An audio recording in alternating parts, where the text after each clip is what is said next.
Hi guys, my name is Andre aka Mark Renton, and today we are talking about bass.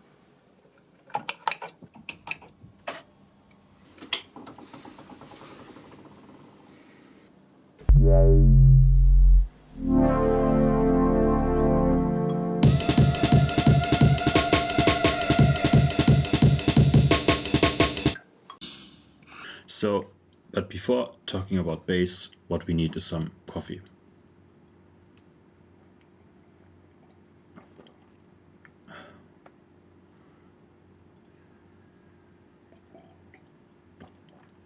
Alright, so if you listen to this, I highly recommend you to listen on headphones or proper stereos to hear the differences in the bass and to see what we're actually talking about.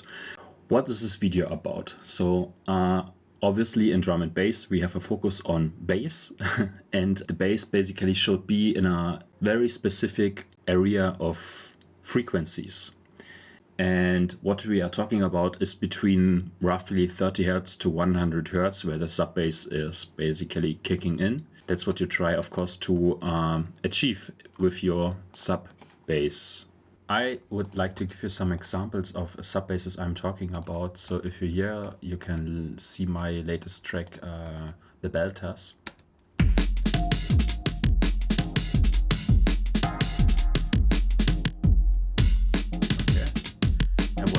Here, listen to this.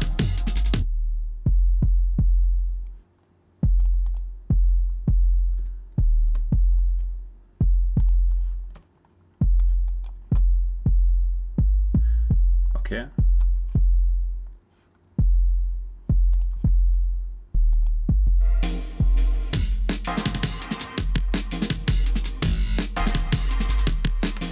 So what's happening here, and let us try to recreate this bass, this kind of bass, and let's see where we start. Today I would like to make use of Serum. I'm not saying that Serum is very good in doing basses. It's good in doing basses, but I think to showcase the whole thing, I think it makes sense to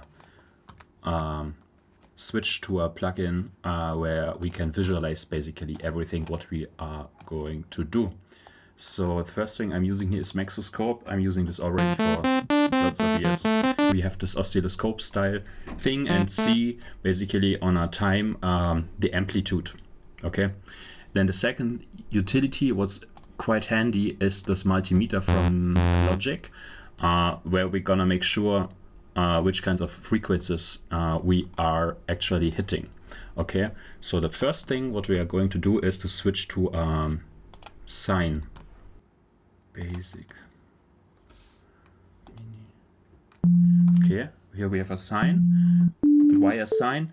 The whole idea of the bass, and that's, by the way, again, no science, that's my opinion, that's my style of production. You have to differentiate between the sub bass and everything that is on top.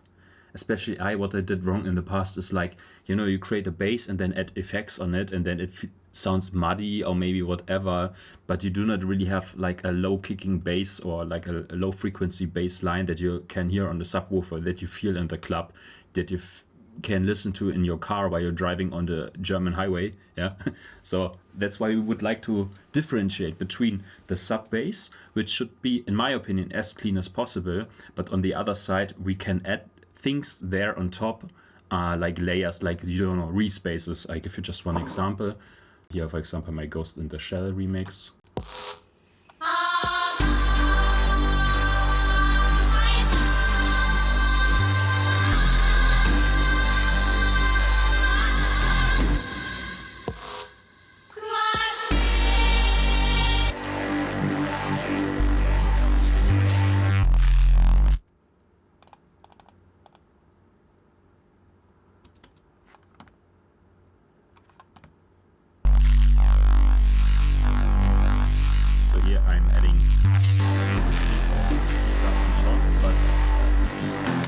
Basically, the whole idea is about layering stuff. Okay, so today we are focusing on the clean sub bass. So where is this coming from? What are we trying to do? So if you listen to old school jungle and maybe atmospheric drum and bass, You hear this 808ish style bass lines slash bass drums that were misused as bass lines. So I'm talking about these guys here. Of course here have this clone. Yeah.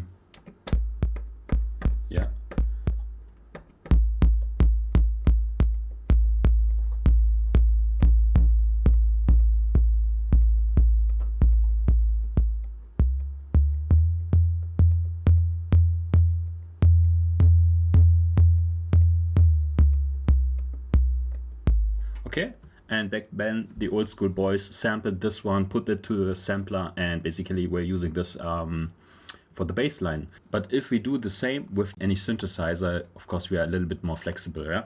So let's do this. So we start with a sine, and you see here this is around 150 Hertz, so obviously it's too high. This sounds quite cool.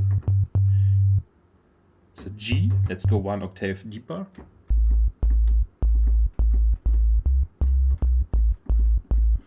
So this is obviously where we want to be, right? So the first thing what we are going to change is here. If you listen carefully, you hear an attack in the beginning. This is what we want to avoid a little bit. Okay, just to remove the click, but of course we would like to have the attack. Then it depends on your style of music, your style of, or your taste. We add this 808ish long decay, okay? Then what you want to avoid is we want to have mono sub-bass, and we want to have only one voice playing actually the note, because if you do crazy stuff like this, yeah, you see it already. The problem with sub-bass is if you have multiple frequencies, they add themselves and delete themselves, so we have to make sure that the bass actually is mono and that only one note is being played. And in Serum we achieve this.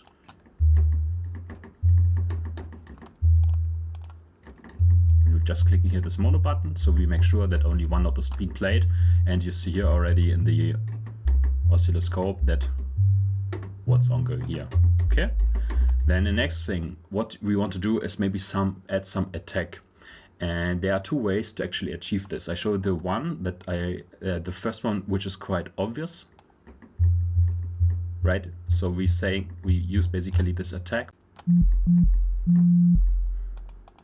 and then we are going to modulate this.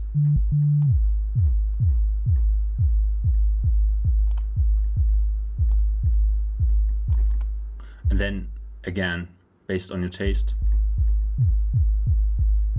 it sounds now like a little bit like a kick drum, but the good thing is when you modulate the pitch in the beginning, you get this kind of attack without the amplitude that you might have. So it makes a difference and still has some kind of attack in the beginning, but doesn't really affect then our mixing, and we don't have to mess around with compressors and so on. Okay, so that's basically the whole idea for good sub bass.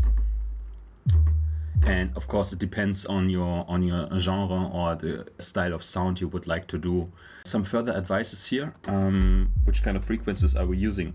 Obviously, if you listen carefully to most drum and bass tracks, they are produced on F, so this one, and in most cases the E is already too low.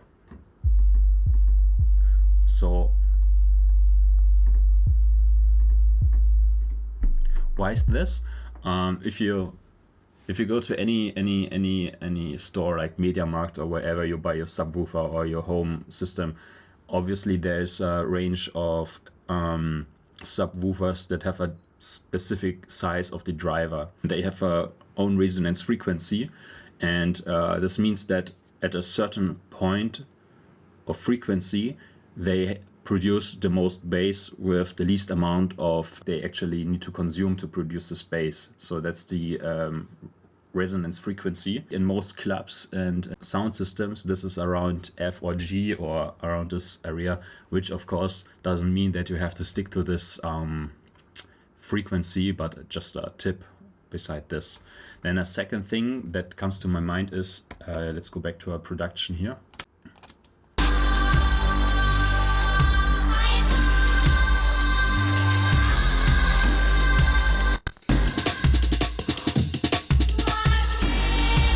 what we want to achieve basically here, and here's maybe a negative example, we would like to have some kind of curve, yeah? So let's start with the sub-bass.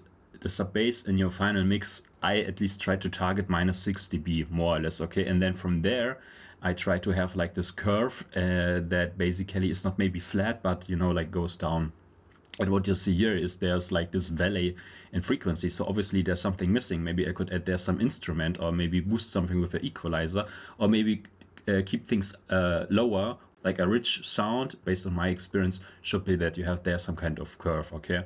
This is another thing. One more tip that comes to my mind is really, if you do your productions, listen carefully on your kitchen stereo, or maybe in your car, on your headphones, and of course on a subwoofer.